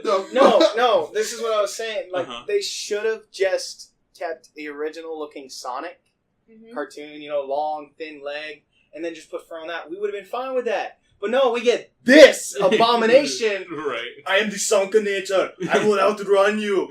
It's like, calm down, dude. Put the roids down. Yeah, it looks awful, and that's the problem. He has like pecs and shit. With the Pikachu thing, like he looks like Pikachu, but just hyper realistic with the fur and all that. This one's just hyper realistic. With Sonic, they just straight up made him like humanoid. Like, how can we mix it so he looks like he fits in our reality? Like, no, furries for the win. That's exactly what that is. Somebody has a weird furry fetish over there. I want Sonic with muscles. I want him to kick me with those legs calves. and biceps and arms, and I want his eyes to be proportionate. Proportionate? So I can stare into them. It just looks. It looks bad in so many ways. Like, I'm not sure if the Chris Pratt one, the poster, is real. Right. I'm not sure if anyone confirmed it yet, but... Or Chris Pratt even doing the movie. Right, is he even doing the movie? Who even knows? It just started circulating. We're like, what the hell is this? But if they're going with that cartoony design that we saw in the Chris Pratt one, it can work. I mean, visually, I can at least look at it. All right? But, like, if that's not real, and we're still, like, going with that whole shadow face, whatever, when that actual reveal comes through, good Lord, do not fuck it up. If he looks like some kind of trash ass, nasty ass, realistic hedgehog man. Oh my god, you might as well just delete the entire script, delete the fact that he even existed, and just start over. It's like, go ahead, Clea. What do you want to add? If he looks bad, what are his friends gonna look like? Oh man! Let me show you this picture of The Rock as Knuckles. Hold on. Cause that's what we about to get. It's just The Rock with red dreads on his head. Look, listen, for you guys on YouTube, I will put it up for you, alright? I will put that picture up for you. Oh my god. Go on YouTube, watch it when you hear this, and then just, oh Lord. It looks so Where the bad. fuck made that? Those are the people that did Woody Woodpecker. Oh, it's the same company that did the Woody Woodpecker? Is it? I don't know. We have to see who's doing the Sonic movie. If that's them, then I don't know how, because like even though that movie wasn't good, right? At least Woody Woodpecker looked like Woody Woodpecker. Yeah, it was just like so I don't know animated. So I don't know why this. I don't know what the thought process was. They probably try to go for like the Pokemon route, but I feel like it doesn't always work that way. No, like it was not the Pokemon route because they just made this abomination. He looks like he belongs on the island of Dr. Monroe. Dr. Monroe, yeah. He's one of the children. Oh my god. If you ever read that book or even seen the movie, it is very disturbing. He's one of the children. And yeah, he could be one of the children of Dr. Monroe. Oh god.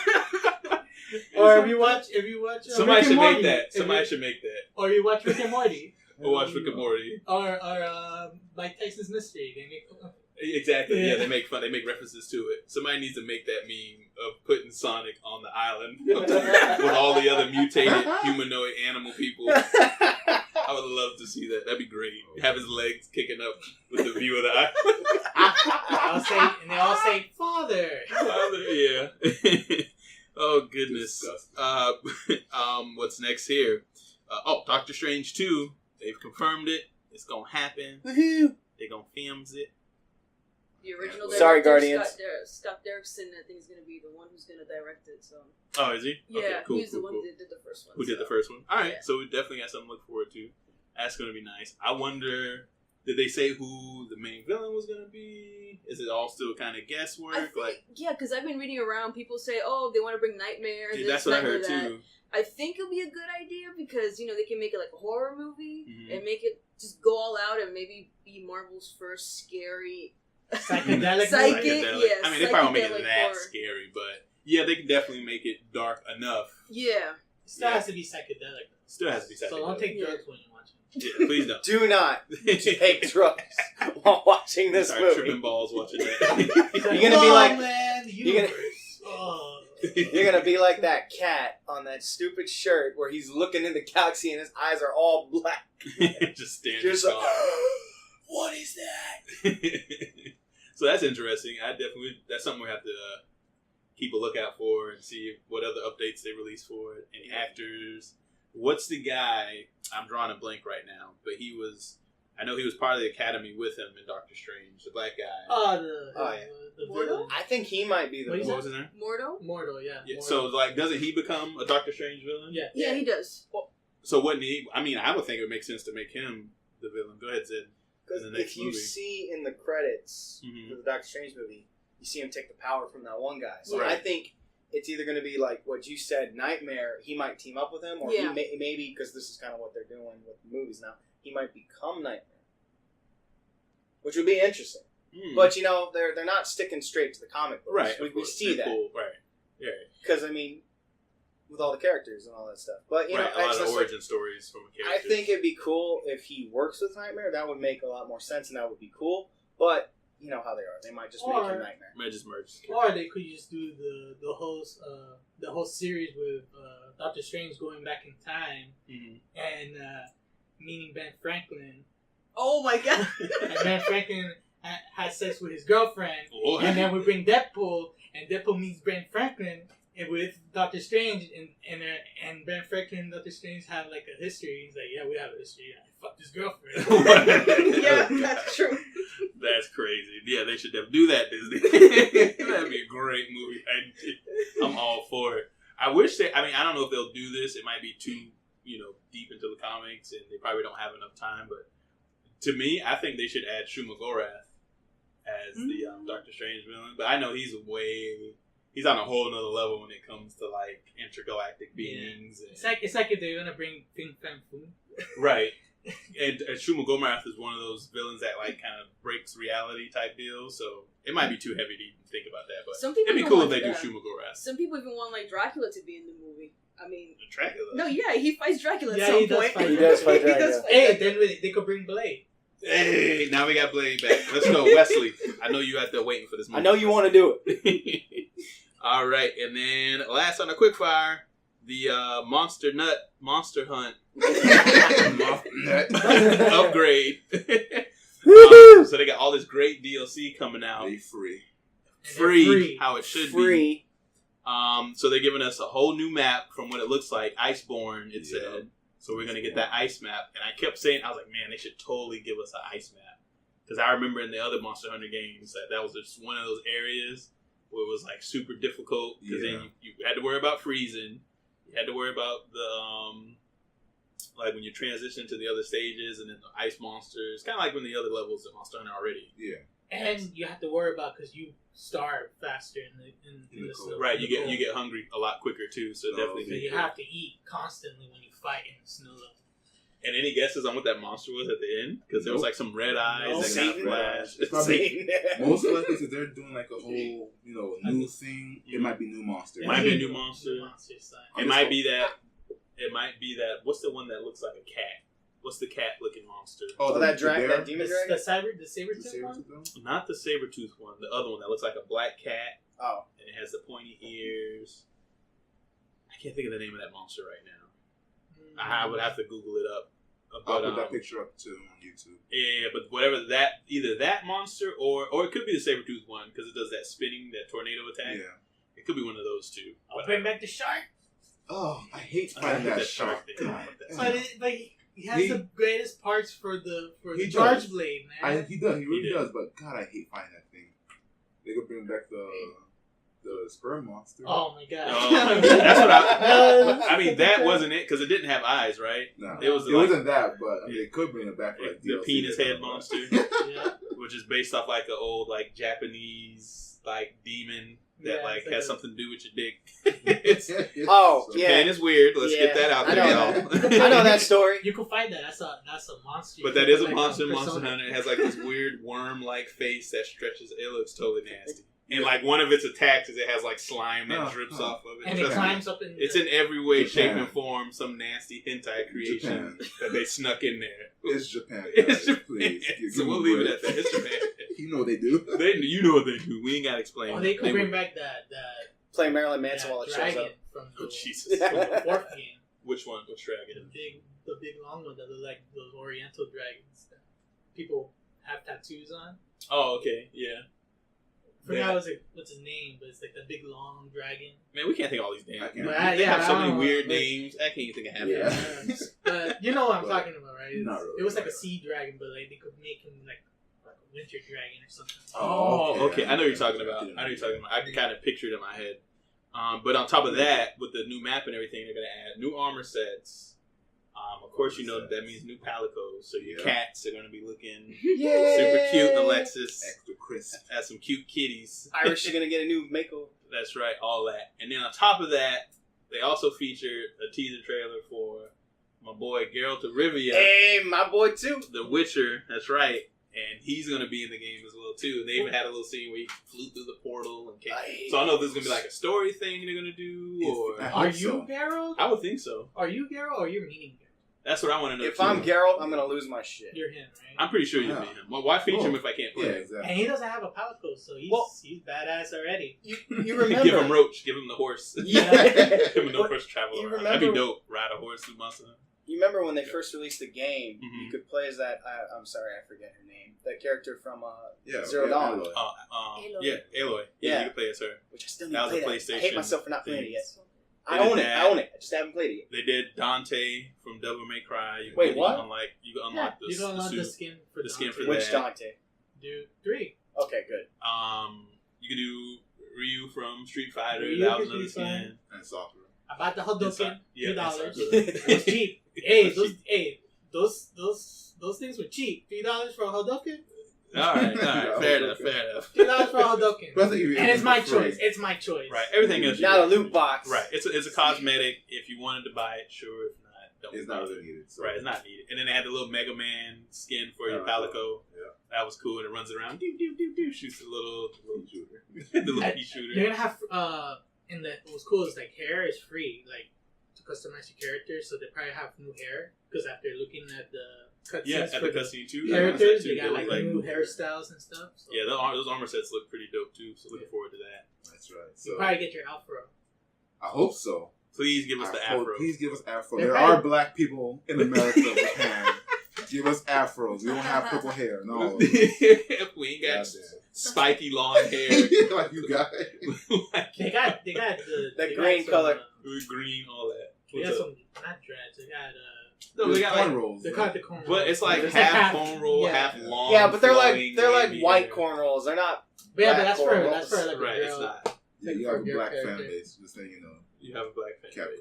They're those like wannabe white girl cornrow. Has the side braid and the other side down. Yeah. But anyways. That's monster now.